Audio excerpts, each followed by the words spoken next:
আমার নাম তন্ময়। কিছু গল্প আছে যা সচরাচর শোনানো যায় না। সেগুলো হঠাৎ কোনো বাক্যের সাথে ধাক্কা খায় আর মানুষকে ভেতর থেকে ভেঙে চুরমার করে দেয়।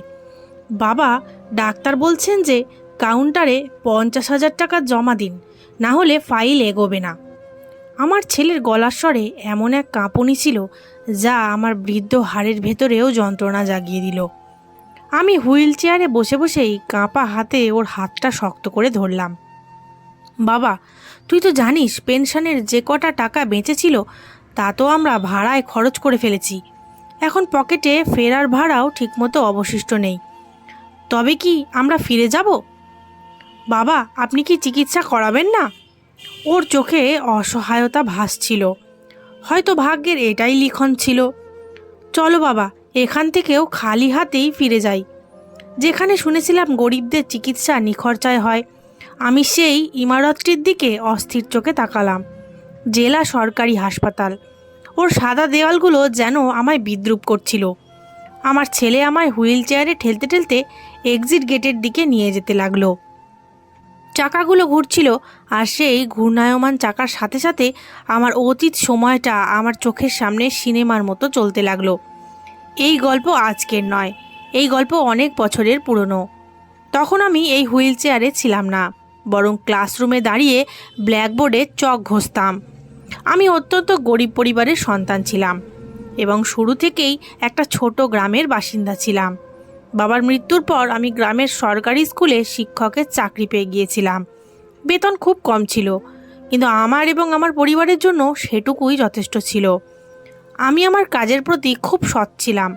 আমি শুধু সময় কাটাতে বা বেতন নিতে স্কুলে যেতাম না, বরং আমার ক্লাসের প্রতিটি শিশু আমার কাছে নিজের সন্তানের মতো ছিল। আমার মনে শুধু একটাই ইচ্ছা জাগতো যে আমার কারণে যেন কোনো বাচ্চার ভবিষ্যৎ নষ্ট না হয়। আমি চেষ্টা করতাম প্রতিটি শিশু যেন পড়াশোনায় ভালো হয় এবং যা কিছু আমি জানি তার সবটাই যেন তাদের শিখিয়ে দিতে পারি। সেটা ছিল জুনের তপ্ত মাস। প্রচণ্ড গরম ছিল। আমি ক্লাসে পড়াচ্ছিলাম। তখন দরজায় একটা শব্দ হলো, may I come in sir? একটা মৃদু এবং ভীত কণ্ঠস্বর আমাকে নিজের দিকে টেনে নিল। আমি ঘুরে তাকিয়ে দেখলাম দরজায় একটি বাচ্চা দাঁড়িয়ে আছে। ওর জামা কাপড় জায়গায় জায়গায় ছেঁড়া ছিল এবং পায়ের জুতোও হয়তো ওর মাপের চেয়ে বড় ছিল, যা ও দড়ি দিয়ে বেঁধে রেখেছিল। ভেতরে এসো বাবা, তোমার নাম কি? আমি নিচু স্বরে জিজ্ঞেস করলাম। ও একটু ইতস্তত করে ভেতরে এলো এবং পুরো ক্লাসের সামনে মাথা নিচু করে দাঁড়িয়ে রইল। স্যার, আমার নাম শিখর। হেডমাস্টার মশাই এই ক্লাসের কথাই বলেছেন। আচ্ছা, তাহলে তুমি নতুন এসেছো, নিউ অ্যাডমিশন। চলো বসে পড়ো। আমি ওকে তৃতীয় সারিতে বসার জায়গা দিলাম। ও নিঃশব্দে গিয়ে বসলো, কিন্তু আমি দেখছিলাম পুরো ক্লাস ওকে অদ্ভুত নজরে দেখছিল। ওর অবস্থা এতটাই খারাপ ছিল যে অন্য বাচ্চারা ওকে নিজেদের থেকে আলাদা ভাবছিল। পরদিন অ্যাসেম্বলি হচ্ছিল। হেডমাস্টার মশাই হাতে লাঠি নিয়ে বাচ্চাদের চেকিং করছিলেন। হঠাৎ ওনার নজর শিখরের ওপর পড়ল। এই ছেলে, তুমি লাইন থেকে বাইরে এসো। হেডমাস্টার মশাইয়ের গম্ভীর গলা গর্জে উঠল। শিখর কাঁপতে কাঁপতে লাইন থেকে বেরিয়ে এলো। এটা কী ধরনের বেশভূষা তোমার? স্কুল ইউনিফর্ম কোথায়? স্যার, ওটা এখনও কেনা হয়নি, শিখর ভয়ে ভয়ে উত্তর দিল। তাহলে স্কুলে কেন এসেছো? এটা স্কুল, কোনো অনাথ আশ্রম নয় যেখানে যা খুশি পড়ে চলে আসবে। কাল যদি ইউনিফর্ম না থাকে তবে স্কুলে আসার দরকার নেই, বুঝেছো? ক্লাসের মধ্যে হেডমাস্টার মশাই ওকে সবার সামনে বকাঝকা করলেন। আমি সেখানে দাঁড়িয়েছিলাম এবং দেখলাম শিখরের চোখে মোটা মোটা জল জমে উঠেছে। ও কোনো কথা না বলে মাথা নিচু করে সেখান থেকে চলে গেল, কিন্তু ওর সেই চোখের জল আমার হৃদয়ে এসে পড়ছিল। পরের পুরো সপ্তাহ এই একই তামাশা চলতে লাগলো। অন্য শিক্ষকরা ওকে ক্লাস থেকে বের করে দিতেন। শিখর, দাঁড়িয়ে পড়ো, বইপত্র কোথায় তোমার? বাংলা শিক্ষক দিভিদ সাহেব রাগের সাথে ওকে জিজ্ঞেস করেছিলেন। স্যার, এখনও কেনা হয়নি। কেন কেনা হয়নি? আমরা কি এখানে দেওয়ালগুলোকে পড়াবো? বেরো ক্লাস থেকে। যতক্ষণ না বই কেনা হচ্ছে আমার ক্লাসে বসার দরকার নেই। আমি স্টাফ রুমে বসে এই সব কিছু শুনতাম। আমার মন খুব অশান্ত হতো। একদিন স্টাফ রুমে আমি কথাটা তুললাম। দিভিদ সাহেব, আপনি বাচ্চাদের সাথে একটু নরমভাবে কথা বলুন। দেখে মনে হচ্ছে গরিব ঘরের বাচ্চা। উনি চায়ের কাপে চুমুক দিয়ে হাসতে লাগলেন। আরে তন্ময় সাহেব, আপনি তো থামুন। এই দারিদ্র সব বাহানা। ওদের বাবা মা নেশা করে আর বাচ্চাদের স্কুলে পাঠিয়ে দেয় আপদ বিদায় করতে। যদি আমরা ওদের ওপর কড়াকড়ি না করি তবে ওরা কখনো শোধরাবে না। নীতি নীতিই হয়, কিন্তু নীতি মানুষের জন্য হয়। আর মানবিকতা বলে যে বাধ্যবাধকতাকে বুঝতে শেখো। আমি সাফাই দিলাম। ব্যাস ব্যাস, আর বেশি কথা বাড়াবেন না। আপনি আপনার ক্লাস সামলান, আমরা আমাদের পথ জানি। অন্য শিক্ষকরাও হ্যাঁতে হ্যাঁ মেলালেন। আমি বুঝে গেলাম এখানে আমার কথা কেউ বুঝবে না। ছুটির সময় আমি গেটের সামনে দাঁড়িয়েছিলাম। সব বাচ্চারা বাড়ি যাচ্ছিল, কিন্তু শিখর এক কোণে একা নিজের ছেঁড়া চটি ঘষতে ঘষতে যাচ্ছিল। আমি ওকে ডাক দিলাম, শিখর বাবা, একটু এদিকে এসো তো। ও থমকে দাঁড়িয়ে পড়ল। ভয়ে ভয়ে আমার কাছে এলো। হয়তো ওর মনে হয়েছিল আমিও ওকে বকতে চলেছি। জি মাস্টার মশাই। বাবা, তুমি এতদিন ধরে স্কুলে আসছো, কিন্তু এখনও ইউনিফর্ম আর বই নিলে না কেন? বই না থাকলে পড়বে কি করে? হোমওয়ার্ক কিভাবে করবে? আমার গলার স্বরে শাসন ছিল না, ছিল চিন্তা। হয়তো এটাই কারণ ছিল যে ওর ধৈর্যের বাঁধ ভেঙে গেল। ওর চোখ থেকে টুপ টুপ করে জল পড়তে লাগলো। ও হাত দিয়ে চোখ মুছে নিল। মাস্টারমশাই, আমার বাবা অসুস্থ, ঘরে খাবারও কিছু নেই। মা মানুষের বাড়িতে কাজ করেন, তবে গিয়ে একবেলা রুটি জোটে। অ্যাডমিশনও খুব কষ্ট করে করিয়েছেন। মা বলেন এখন একটু ধৈর্য ধর, যখন টাকা হবে তখন বই কিনে দেব। ওর গলায় এতটাই অসহায়তা ছিল যে আমার কলিজা যেন বাইরে বেরিয়ে আসছিল। আমি বুঝে গিয়েছিলাম ওর কাছে টাকা নেই যে ও এসব কিনতে পারবে। ওর অ্যাডমিশন করাতেও না ওর মা এসেছিলেন না বাবা, ও একাই এসেছিল। ওই ছোট প্রাণটা যার পড়ার শখ ছিল, কিন্তু দারিদ্র্য ওর পথে দেওয়াল হয়ে দাঁড়িয়েছিল। কেঁদো না বাবা, ওপরওয়ালা সব ঠিক করবেন। তুমি স্কুলে অবশ্যই আসবে, ঠিক আছে? আমি ওর মাথায় হাত রাখলাম এবং ও মাথা নেড়ে চলে গেল। কিন্তু ওর সেই ভেজা চোখ আমার মনে গভীর দাগ কেটে গেল। আমি বাড়ি ফিরলাম তো দেখলাম আমার স্ত্রী খাবার বাড়ছে। আমার বেতন মাসে 20 তারিখের মধ্যেই শেষ হয়ে যেত, আর এখন তো মাস সবে শুরু হয়েছে। শুনুন, এবার রেশনওয়ালার 2000 টাকা ধার রয়ে গেছে। ও সকালে টাকা চাইছিল। স্ত্রী রুটি রাখতে রাখতে বলল। আমি খাবারের গ্লাস হাতে নিয়েই থেমে গেলাম। পকেটে মোট 3000 টাকা পড়েছিল, যা পুরো মাসের খরচ। যদি আমি শিখরকে সাহায্য করি তবে ঘরের রেশন বন্ধ হয়ে যাবে, আর যদি রেশন আনি তবে শিখরের পড়াশোনা বন্ধ হয়ে যাবে।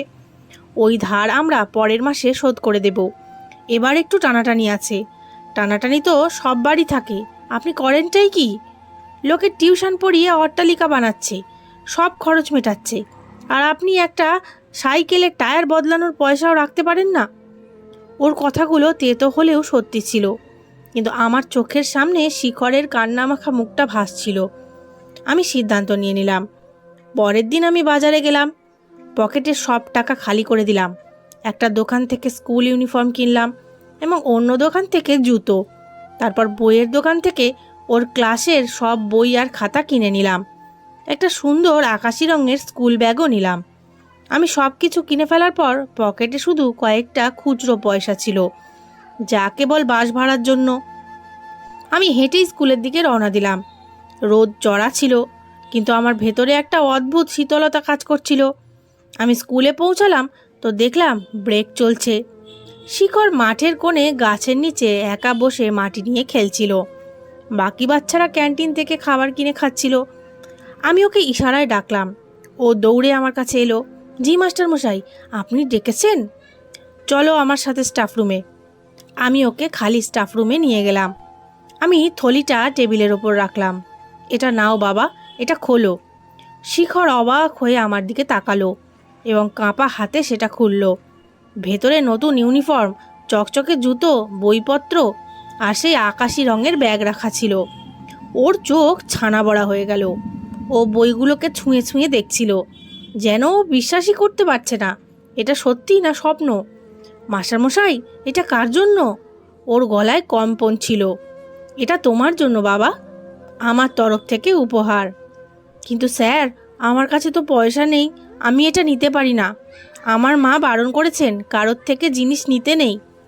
ওর ছোট মনে আত্মসম্মান জেগে উঠেছিল। ওর এই কথাটা আমার খুব পছন্দ হলো। ওর কাছে দারিদ্র্য ছিল, কিন্তু সম্মানবোধ জ্যান্ত ছিল। বাবা, আমি কি পর কেউ? আমি তোমার শিক্ষক, আর শিক্ষক তো বাবার মতোই হয়, তাই না? ছেলে কি বাবার থেকে উপহার নিতে পারে না? আমি ওর কাঁধে হাত রাখলাম। কাল থেকে তুমি এই ইউনিফর্ম পরেই আসবে, আর এই বই খাতায় পড়াশোনা করবে, কথা দাও? ও একবার আকাশের দিকে তাকালো, আর তারপর আমার দিকে। ওর চোখে এক উজ্জ্বলতা এলো। ও ধীরে ধীরে মাথা নাড়ল এবং হাসলো। জি মাস্টার মশাই। ও সব জিনিসগুলো বুকে জড়িয়ে ধরে এমনভাবে ছুটল যেন দুনিয়ার সব থেকে বড় খাজানা পেয়ে গেছে। আমার মনে যে আনন্দ অনুভূত হয়েছিল তা কোটি টাকা পেয়েও হয়তো হতো না। কিছুদিন কাটলো। আমি লক্ষ্য করলাম শিখর সাধারণ বাচ্চা ছিল না।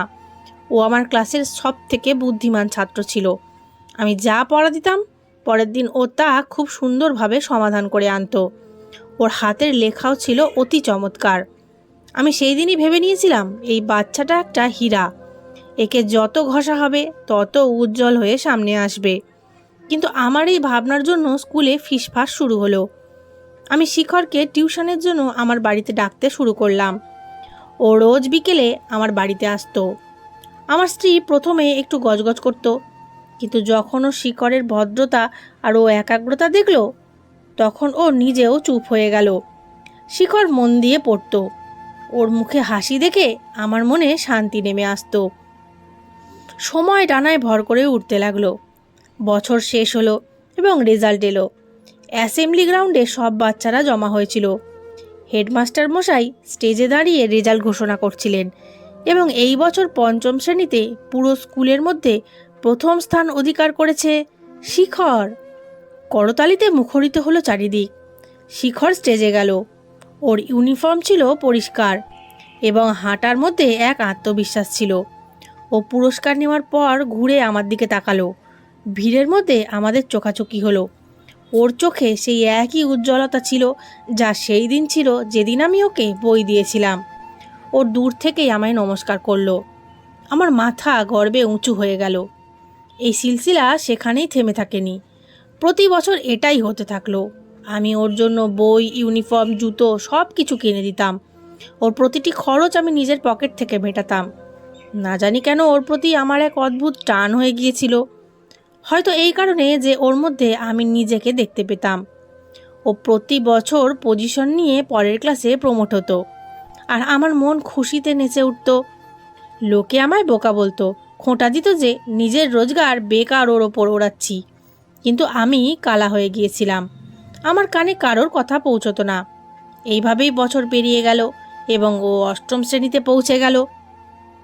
কিন্তু একদিন এমন কিছু হলো যা আমাকে অস্থির করে তুলল। সকালে হাজিরা নেওয়া হচ্ছিল। রোল নম্বর 30 শিখর। ক্লাসের নিস্তব্ধতা। শিখরের সিট খালি ছিল।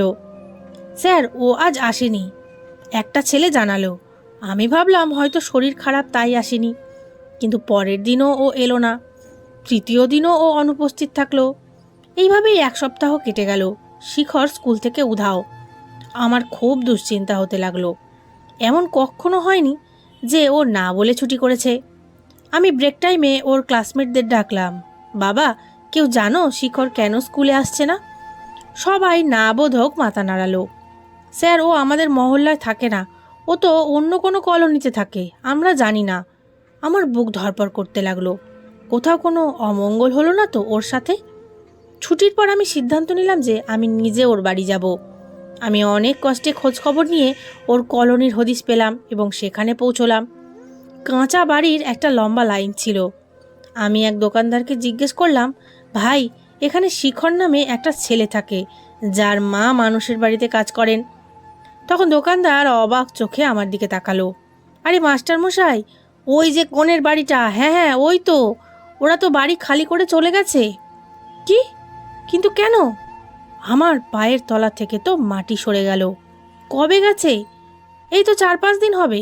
রাতারাতি মালপত্র বেঁধে চলে গেছে। শুনেছি গ্রাম ছেড়ে চলে গেছে, কাউকে কিছু বলে যায়নি।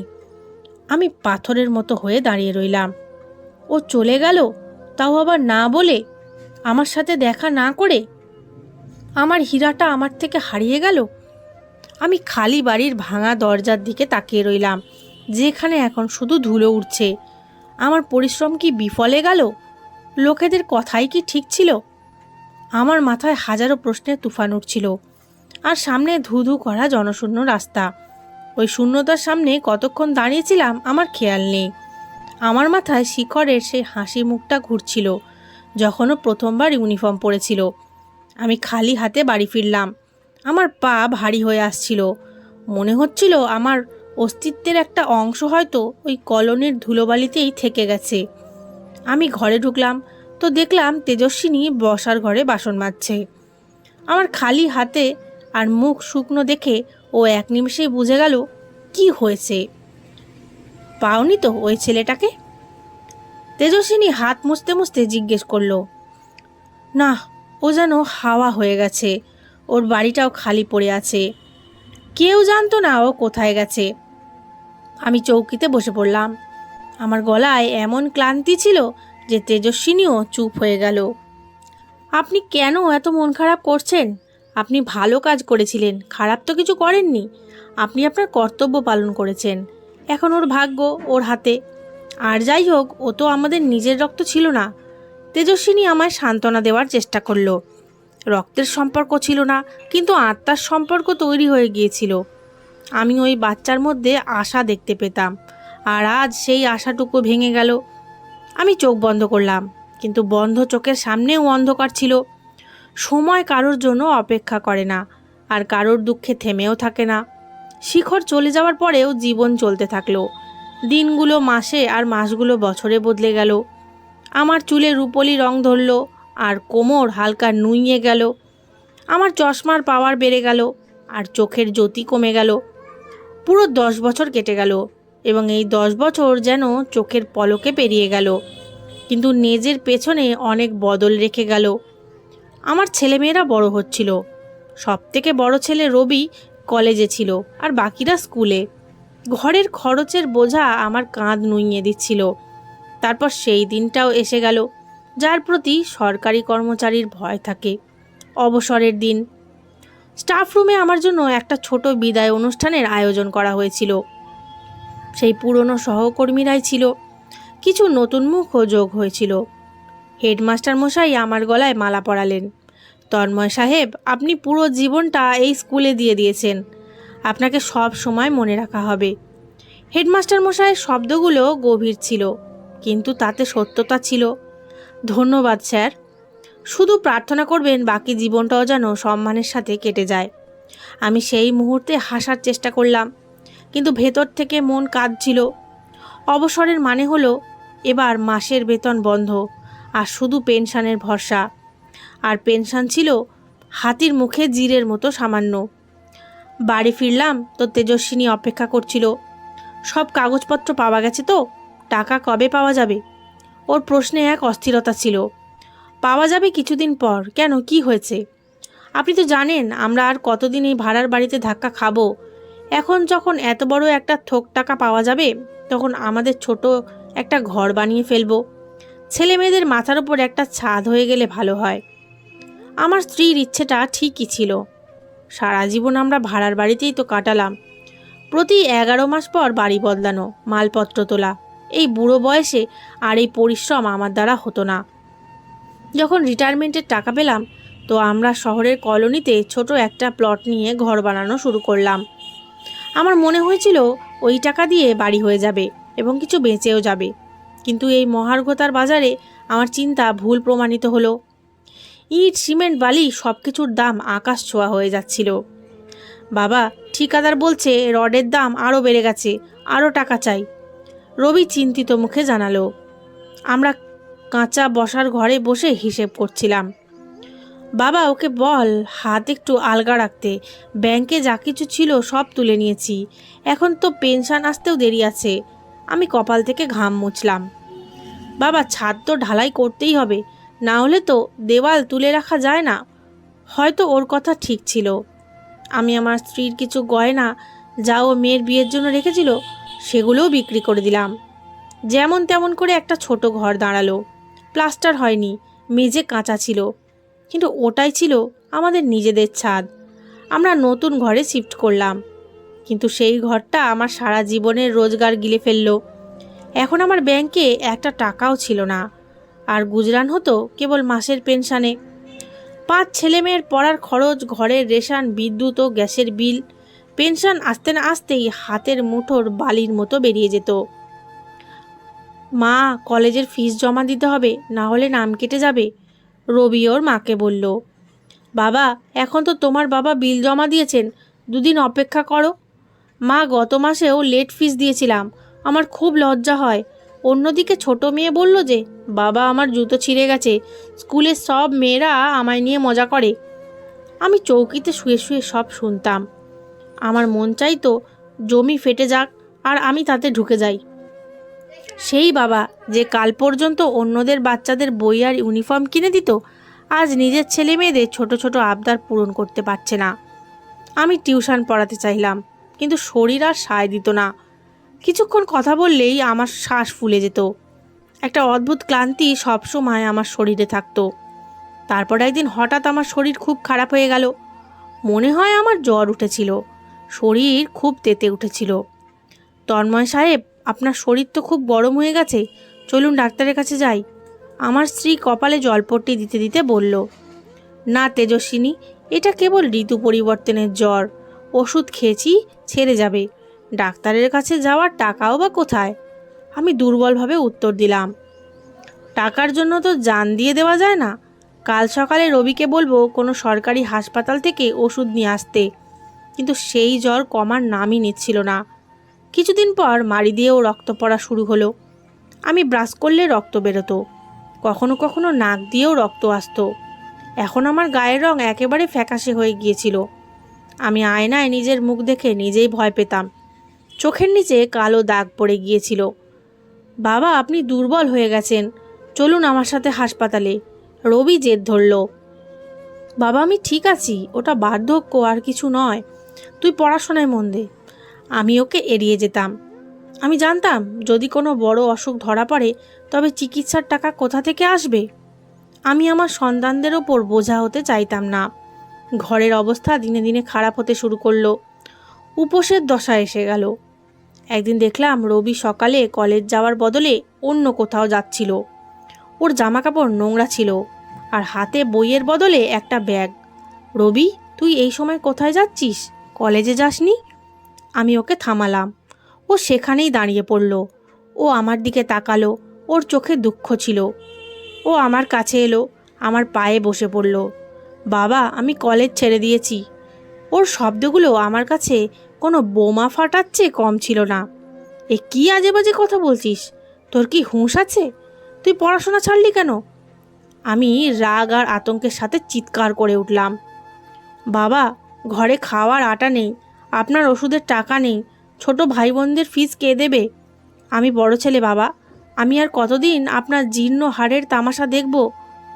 ওর গলার স্বর কান্নায় ভেজে গেল।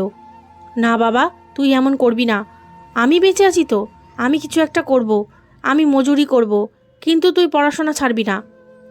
বাবা, আপনি বাস্তবটা দেখুন, আপনি অসুস্থ, আপনার হাঁটার ক্ষমতা নেই, আর আমি একটা কারখানায় কাজ পেয়েছি, ওখানে বেতন ভালো দেবে, অন্তত ঘরের উনুন তো জ্বলবে।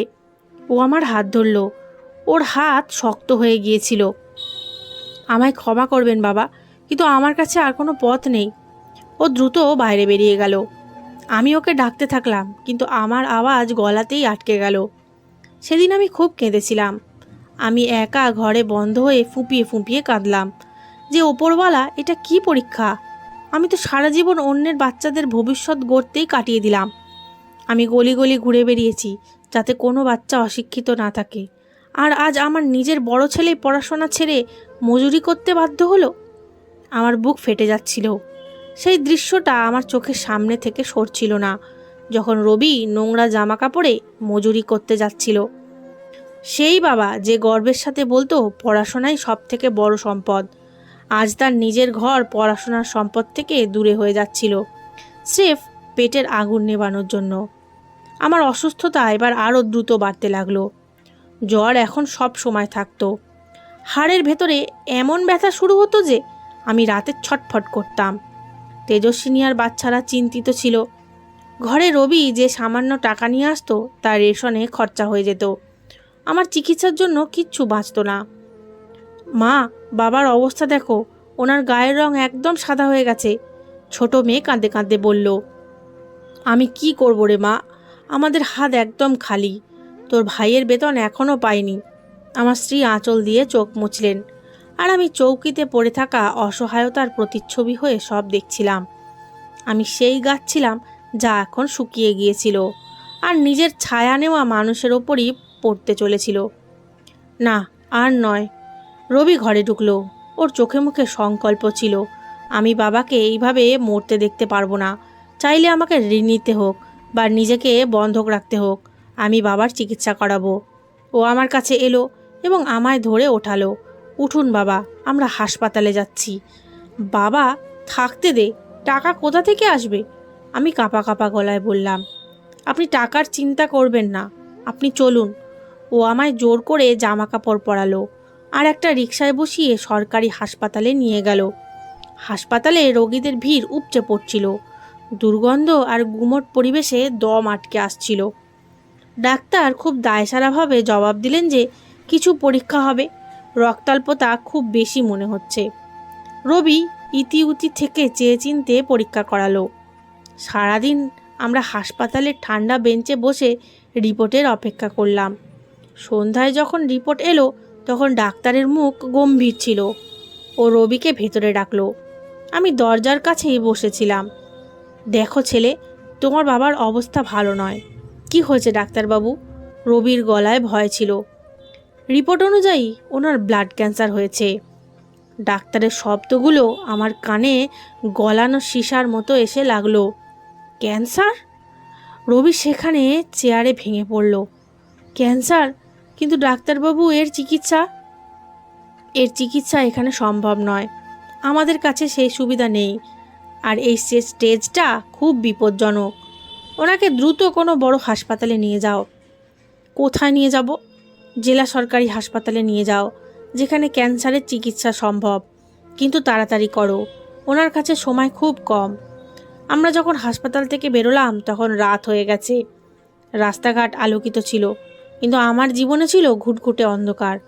রবি আমার হাত শক্ত করে ধরে রেখেছিল, কিন্তু আমি অনুভব করতে পারছিলাম ওর হাত কাঁপছে। ব্লাড ক্যান্সার এমন এক রোগ যা বড় বড় ধনীদেরও কোমর ভেঙে দেয়। আমাদের মতো গরিবদের জন্য তো এটা মৃত্যুর পরোয়ানা ছিল। বাবা, আপনি ঘাবড়াবেন না। ডাক্তার বলেছেন তো ওই হাসপাতালে চিকিৎসা হয়। শুনেছি ওখানে গরিবদের চিকিৎসা বিনামূল্যে হয়। আমরা ওখানেই যাব। রবি রিকশায় বসতে বসতে আমায় সান্ত্বনা দিল। আমি আকাশের দিকে তাকালাম। হে ওপরওয়ালা, আমার ভালো কাজের কি এটাই প্রতিদান যে আমি আমার জীবনের শেষ নিঃশ্বাস পর্যন্ত আমার সন্তানদের দৌড়ে দৌড়ে ঘুরে বেড়াতে দেখব? আমার নিজের মৃত্যুর কোনো ভয় ছিল না। আমার দুঃখ ছিল যে আমার রোগ আমার পুরো সংসারটাকে গিলে ফেলবে। রবির পড়াশোনা তো ছাড়িয়েই গেছে। এবার হয়তো ওর যৌবনটাও হাসপাতালের চক্কর কাটতে কাটতে কেটে যাবে। সারা পথ আমি রবির সাথে কোনো কথা বলিনি, শুধু ওর মুখটা দেখছিলাম, যা সময়ের আগেই বড় হয়ে গিয়েছিল। কাল সকালে আমাদের এক নতুন লড়াই লড়তে হবে, এমন এক লড়াই যেখানে হার নিশ্চিত মনে হচ্ছে। তবুও লড়াটা ছিল বাধ্যবাধকতা। সেদিন রাতে আমাদের ঘরে উনুন জ্বলেনি। সরকারি হাসপাতাল থেকে ফেরার পথটা আমার জন্য খুব কষ্টের ছিল। ঘরে ফিরে যখন রবি আমাকে শুইয়ে দিল তখন ঘরের পরিবেশ ছিল অদ্ভুত নির্ঝুম। আমার স্ত্রী আমার অবস্থা দেখেই বুঝে গিয়েছিল যে কোনো খুব খারাপ খবর আমাদের সাথে এসেছে। রবি বাবা, ডাক্তার কি বলেছে? তোর বাবা এত চুপ কেন? কি হয়েছে ওনার? তেজস্বিনী কাঁপা কাঁপা হাতে জলের গ্লাস আমার দিকে এগিয়ে দিয়ে রবির হাত ধরে জিজ্ঞেস করলো। ওর চোখে সেই ভয় ছিল যা কোনো মহিলাকে আতঙ্কিত করে তোলে যখন তার স্মৃতির সিঁদুর বিপদে পড়ে। মা, বাবার ব্লাড ক্যান্সার হয়েছে। রবির গলা যেন রুদ্ধ হয়ে এলো। কি? আমার স্ত্রীর হাত থেকে গ্লাসটা মেঝেতে পড়ে ভেঙে খান খান হয়ে গেল। ও সেখানেই মাটিতে বসে পড়ল, আর ওর মুখ থেকে একটা চিৎকার বেরিয়ে এলো যা ঘরের দেওয়ালগুলোকে কাঁপিয়ে দিল। হে ওপরওয়ালা, এটা কেমন পরীক্ষা? এখনও তো আমরা একটু সুখের মুখও দেখিনি। ওর নিজের আঁচল মুখে চেপে কাঁদতে লাগলো, যাতে ছোট ছোট বাচ্চারা জেগে না যায়। আমি শুয়ে ছাদের দিকে তাকিয়ে রইলাম। আমার চোখের জল দুপাশে গড়িয়ে কান পর্যন্ত পৌঁছচ্ছিল। আমার নিজের রোগের জন্য দুঃখ ছিল না, আমার দুঃখ ছিল এই মহিলাটির জন্য, যে সারা জীবন দারিদ্র্যে আমার সাথে কাটিয়ে দিল। কিন্তু এখন যখন বুড়ো বয়সে ওর আশ্রয়ের দরকার ছিল, তখন আমি নিজেই অন্য কারোর ওপর নির্ভরশীল হয়ে গেলাম। পরের সকালটা ছিল খুব ভয়াবহ। ঘরে কান্নার পরিবেশ ছিল, কিন্তু রবির মুখে এক অদ্ভুত জেদ ছিল। ও আমার কাছে এলো এবং আমার হাত ধরল। বাবা, আমরা আজই দিল্লি যাব, আমি বাসের টিকিটের ব্যবস্থা করেছি। ওর গলায় এমন তেজ ছিল যা ওর বয়সের তুলনায় অনেক বেশি ছিল। বাবা, দিল্লি যাওয়ার টাকা কোথা থেকে আসবে? ভাড়া, ওখানে থাকা খাওয়া, আমাদের পকেট তো একদম শূন্য। আমি অসহায়ভাবে ওর দিকে তাকালাম। এক বাবার কাছে এর থেকে বড় লজ্জা আর কি হতে পারে, যে সে তার ছেলের সামনে নিজের খালি পকেটের জন্য কাঁদছে। আপনি টাকার চিন্তা করবেন না, আমি কিছু একটা ব্যবস্থা করছি। ও এই বলে বাড়ি থেকে বেরিয়ে গেল। আমার মন ডুবছিল। আমি জানতাম ও কি করতে চলেছে। ও নিশ্চয়ই নিজের কোনো জিনিস বেচতে গেছে বা কারোর কাছে ঋণ নিতে। যে ছেলের হাতে বই থাকার কথা ছিল, সে আজ টাকার জন্য দাঁড়ে দাঁড়ে ঘুরে বেড়াচ্ছে। কয়েক ঘন্টা পর ও যখন ফিরে এলো, তো ওর হাতে কিছু নোট ছিল। এই নিন বাবা, 15,000 টাকা, আপাততের জন্যে যথেষ্ট হবে। ও নোটগুলো আমার বালিশের পাশে রাখলো। কিন্তু এই টাকা কোত্থেকে এলো রবি, সত্যি বল। আমি ওর কবজি ধরলাম। আমার বাঁধন দুর্বল ছিল, কিন্তু প্রশ্ন ছিল কঠোর। বাবা, ওটা আমার মোবাইল ছিল, আমি ওটা বেচে দিয়েছি। এমনিতেও তো পড়াশোনা ছেড়ে গেছে, নেটের টাকা কোত্থেকে আসতো, ওটা বিক্রি করে দিলাম। ও হাসার চেষ্টা করলো, কিন্তু ওর হাসির পেছনে লুকিয়ে থাকা যন্ত্রণা আমি পরিষ্কার দেখতে পাচ্ছিলাম। ওই মোবাইলটা ও টিউশন পড়িয়ে টাকা জমিয়ে কিনেছিল, আর ওটা ওর প্রাণের চেয়েও প্রিয় ছিল। আমার সন্তান, আমি তোর খুশিগুলো বেচে নিজের নিঃশ্বাস কেনার চেষ্টা করছি, আমায় ক্ষমা করিস বাবা। আমার গলা বুঝে এলো, আর আমি অন্যদিকে মুখ ফিরিয়ে নিলাম।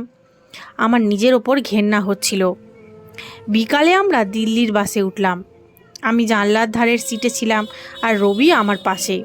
বাসে খুব ভিড় ছিল। ধোঁয়া আর ঘামের গন্ধে আমার শরীর আরও খারাপ হতে যাচ্ছিল। সফর শুরু হলে বাসের ঝাঁকুনিতে আমার যন্ত্রণা আরও বাড়তে লাগলো।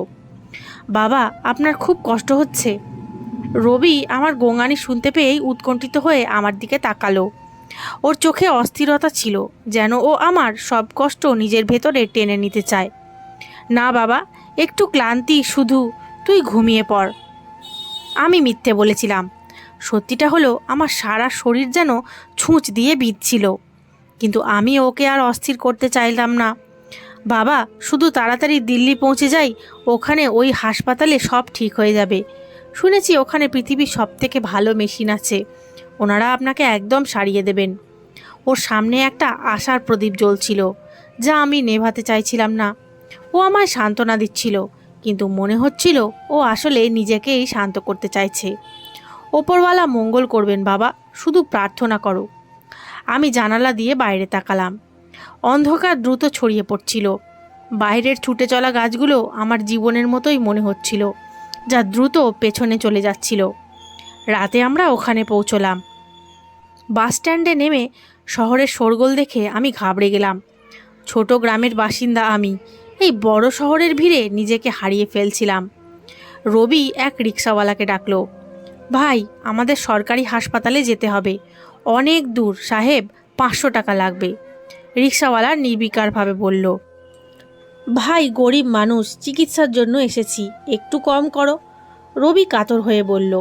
তখন ওই ছেলেটা, যে কারোর সাথে কথা বলতেও লজ্জা পেত, আজ পরিস্থিতি তাকে দরাদরি করাও শিখিয়ে দিয়েছিল। 450 টাকা দিও, তাড়াতাড়ি ওঠো। আমরা রিকশায় বসলাম। ঠান্ডা হাওয়া আমার চোখে মুখে লাগছিল, কিন্তু আমার কপাল জ্বলছিল জ্বরে। সারা পথ আমি প্রার্থনা করতে থাকলাম যে, হে ওপরওয়ালা, আমার ছেলেদের মান রেখো। আমাকে সুস্থ না করলেও অন্তত ওদের আশাটুকু যেন না ভেঙে যায়। আমার মনে বারবার এই প্রশ্ন আসছিল যে, যদি এখানেও চিকিৎসা না হয় তবে কি হবে। কিন্তু আমি দ্রুত সেই চিন্তা ঝেড়ে ফেললাম। না, এমনটা হবে না। যখন আমরা হাসপাতালে পৌঁছলাম তখন রাত 12টা বাজে। সেই সাদা ইমারতটি আলোকসজ্জায় ঝলমল করছিল, যেন কোনো রাজপ্রাসাদ। গেটের রক্ষী আর ভেতরের পরিবেশ দেখে আমি অবাক হয়ে গেলাম। বাবা, কত বড় হাসপাতাল এটা! আপনার চিকিৎসা নিশ্চয়ই হয়ে যাবে। রবির চোখে এক আশা ঝলমল করে উঠল। ও একটা হুইল চেয়ারের ব্যবস্থা করলো এবং আমাকে তাতে বসালো। আমরা কাউন্টারে গেলাম। ওখানে লোকের প্রচণ্ড ভিড় ছিল, প্রতিটি মুখে ক্লান্তি আর চোখে আশা। কেউ বাচ্চাকে কোলে নিয়ে কাঁদছে, তো কেউ বৃদ্ধ মা বাবাকে সামলাচ্ছে। সেখানে ধনী দরিদ্রের বিভেদ মিটে গিয়েছিল। সবাই শুধু এক আশাই নিয়ে এসেছিল, বেঁচে থাকার আশা। ভাই, কি সমস্যা? কাউন্টারে বসা ছেলেটি রবিকে জিজ্ঞেস করলো। আমার বাবার ব্লাড ক্যান্সার। আমরা এখানে চিকিৎসার জন্য এসেছি। এই হলো রিপোর্ট। রবি ফাইলটা কাউন্টারে রাখলো। ওর হাত কাঁপছিল, যদি কোনো খামতি থেকে যায় সেই ভয়ে। এখন তো ডাক্তার ইমার্জেন্সিতে আছেন। আপাতত এই ফর্মটা ফিল আপ করে দিন আর অপেক্ষা করুন। ছেলেটি রবির দিকে একটি ফর্ম বালিয়ে দিল। ধন্যবাদ ভাই। রবি ফর্মটা নিয়ে আমরা করিডোরে চলে এলাম। ওখানে স্টিলের চেয়ার পাতা ছিল। আমি হুইল চেয়ারেই বসে রইলাম আর রবি আমার পায়ের কাছে মেঝেতে বসে পড়ল। তুই চেয়ারে বসে পড় বাবা। আমি ওর মাথায় হাত বুলিয়ে দিলাম। ওর চুলে ধুলোবালি লেগেছিল। না বাবা, এখানেই শান্তি। আপনি চোখ বন্ধ করে একটু বিশ্রাম নিন, কাল অনেক বড় দিন।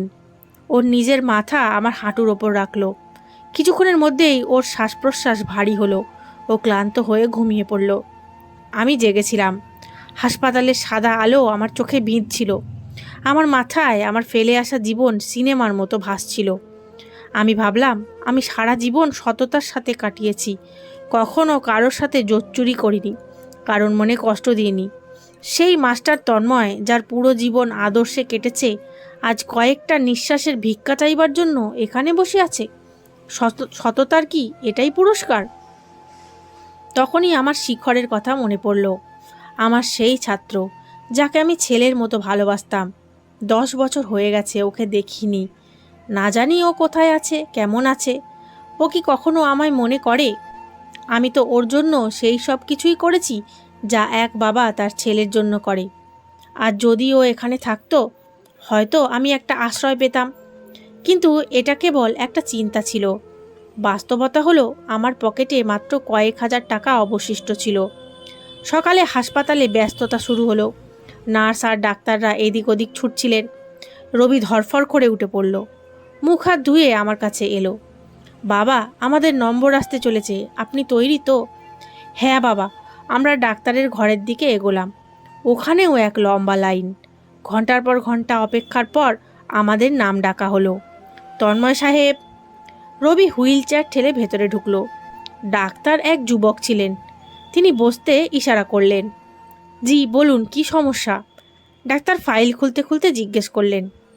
ডাক্তারবাবু, আমাদের গ্রামের ডাক্তার ওনাকে ব্লাড ক্যান্সার বলেছেন। রবি ভয়ার্ত স্বরে বলল। ডাক্তার রিপোর্টগুলো খুঁটিয়ে দেখলেন। ওনার কপালে ভাঁজ পড়ল। তিনি গভীর শ্বাস নিয়ে আমার দিকে তাকালেন। রোগটা তো অনেক পুরনো মনে হচ্ছে। আপনারা আসতে অনেক দেরি করে ফেলেছেন। ডাক্তারের শব্দগুলো আমার হৃদস্পন্দন বাড়িয়ে দিল। তবে কি চিকিৎসা হতে পারে না ডাক্তারবাবু? তখনই তিনি চেয়ার ছেড়ে উঠে দাঁড়ালেন। চিকিৎসা তো সম্ভব, কিন্তু এটা একটা দীর্ঘ এবং ব্যয়সাপেক্ষ কাজ।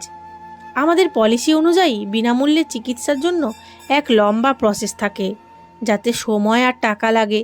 কিন্তু আপনার বাবার অবস্থা এমন যে ওনার এখনই চিকিৎসা দরকার। ডাক্তার ফাইল বন্ধ করে দিলেন। তাহলে আমরা কি করব? আমরা গরিব মানুষ, দামি চিকিৎসা আমরা বহন করতে পারবো না। রবি হাত জোড় করল। ওর চোখে জল এসে গিয়েছিল। নিজের জোয়ান ছেলেকে এইভাবে অনুনয় করতে দেখে আমার বুক ফেটে যাচ্ছিল। দেখুন, আমরা কিছু পরীক্ষা আবার করব। যদি ক্লিয়ার হয় তবে ভর্তি করে নেব। কিন্তু তার আগে আপনাদের কিছু টাকা অ্যাডভান্স জমা করতে হবে, যাতে ফাইল প্রসেস করা যায়। কত টাকা? আমি সাহস করে জিজ্ঞেস করলাম। অন্তত 50,000 টাকা। এটা কেবল শুরুর দিকে টেস্ট আর ফিজ। চিকিৎসার খরচ পরে লাগবে। 50,000 টাকা? আমার কানে ঝিঁঝি পোকার মতো আওয়াজ হতে লাগলো। আমাদের পকেটে তো ফেরার ভাড়াটুকু বাদ দিলে মেরে কেটে 10,000 টাকা পড়েছিল। 50,000 কোত্থেকে আসবে? ডাক্তারবাবু, আমাদের কাছে এত টাকা নেই। এটা কি পরে হতে পারে না? আপনি চিকিৎসা শুরু করুন, আমরা কোথাও থেকে জোগাড় করে নেব। রবি অনুনয় করল। ডাক্তার ওর কাছে গিয়ে বললেন, সরি বাবা, এটা হাসপাতালের পলিসি, সিস্টেম কম্পিউটারাইজড। যতক্ষণ টাকা জমা হবে না ফাইল জেনারেট হবে না, আর এখানে ভর্তি নেওয়া সম্ভব নয়।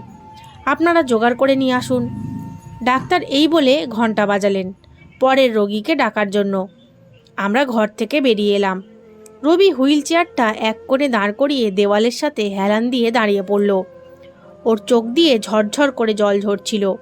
বাবা, এখন কি হবে? 50,000 টাকা কোত্থেকে আনবো?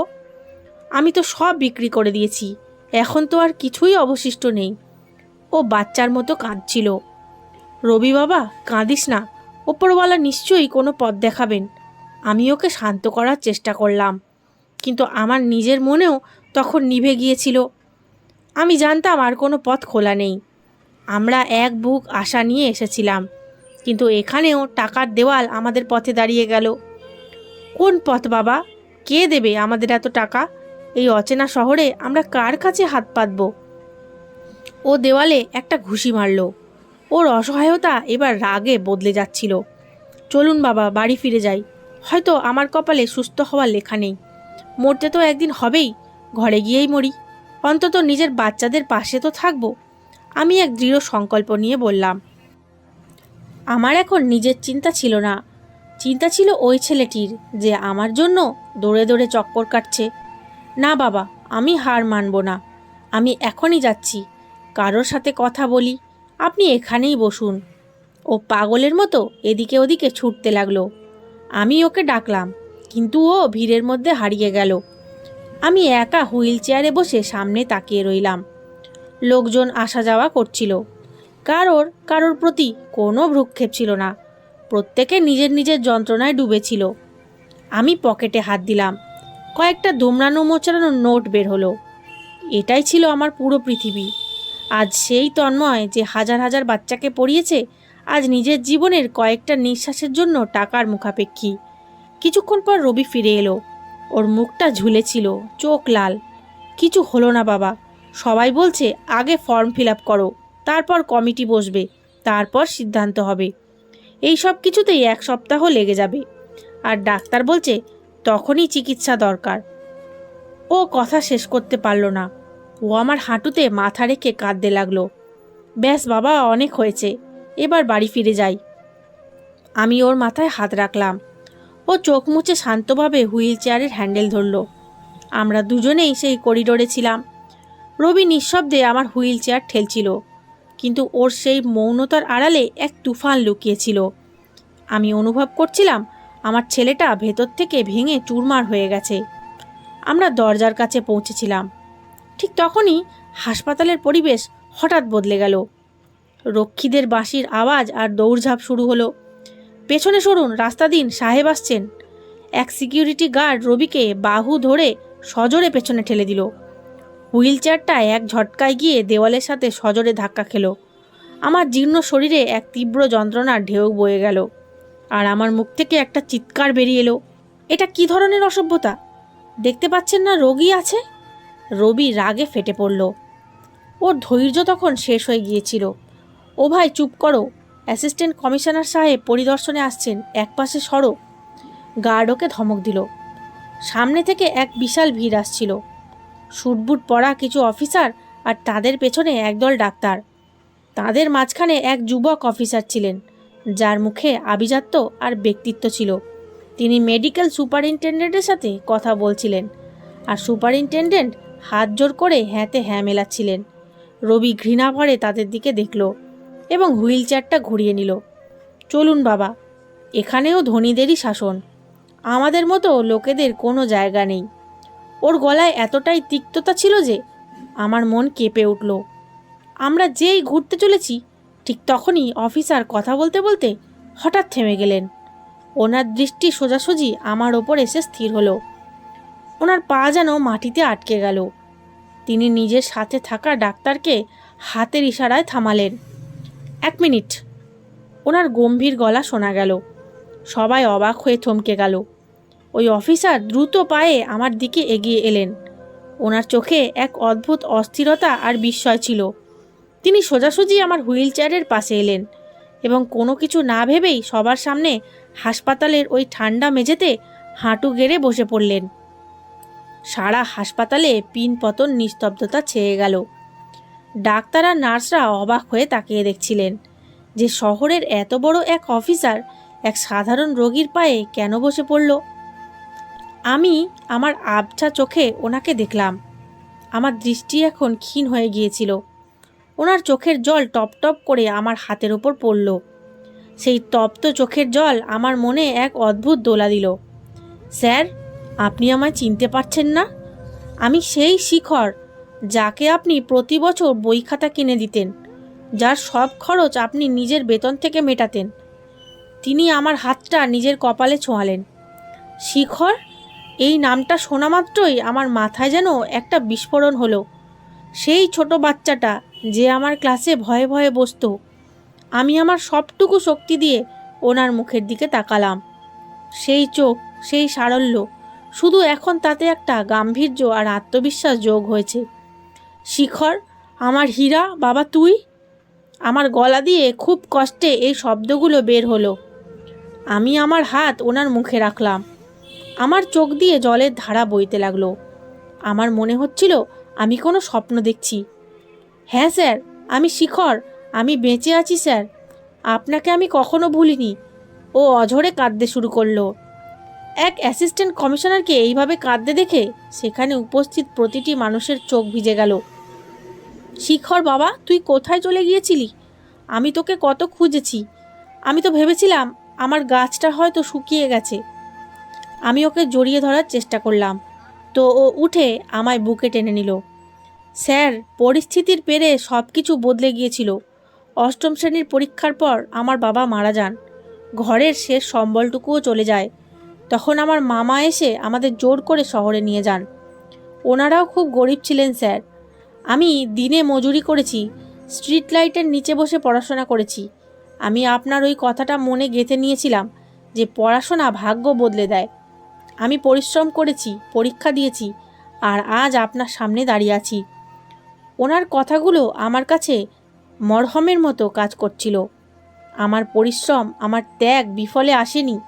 আমার লাগানো ছোট চারাগাছটি আজ এক বিশাল মহিরু হয়ে পরিণত হয়েছে।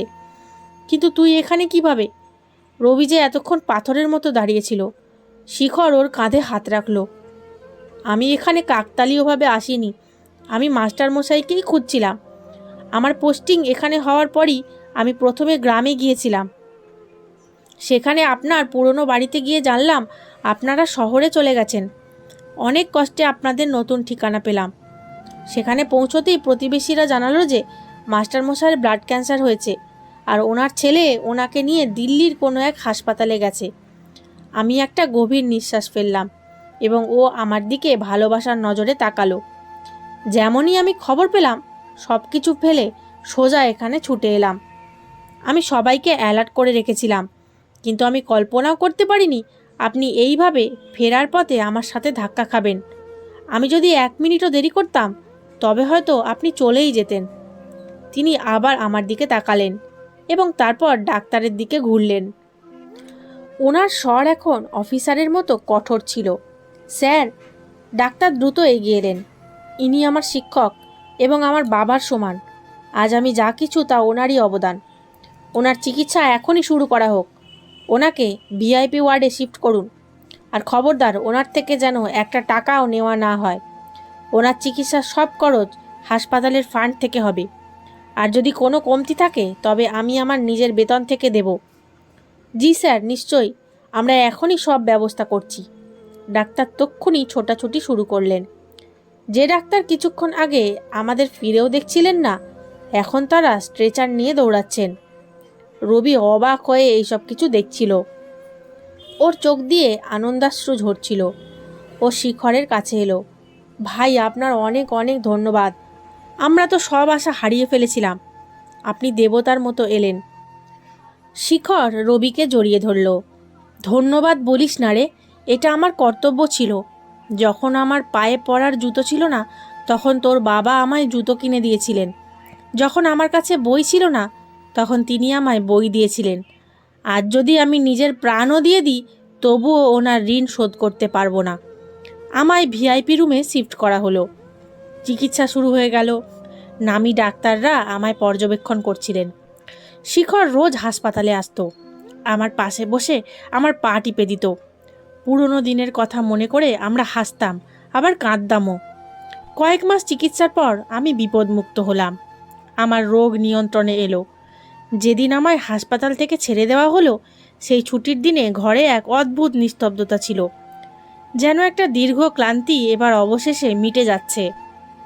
ডাক্তার ফাইল বন্ধ করলেন, প্রয়োজনীয় কিছু কথা বুঝিয়ে বললেন এবং জানালেন যে পরিস্থিতি এখন স্বাভাবিক, কিন্তু সময় লাগবে। নার্স হুইল চেয়ার আনলেন। অ্যাটেন্ডেন্ট আমায় ধরে বসালেন। না বলতেই আমার স্ত্রী আর বাকি সন্তানরাও চলে এসেছিল। তাদের মুখে স্বস্তি ছিল, কিন্তু চোখ তখনও ভেজা।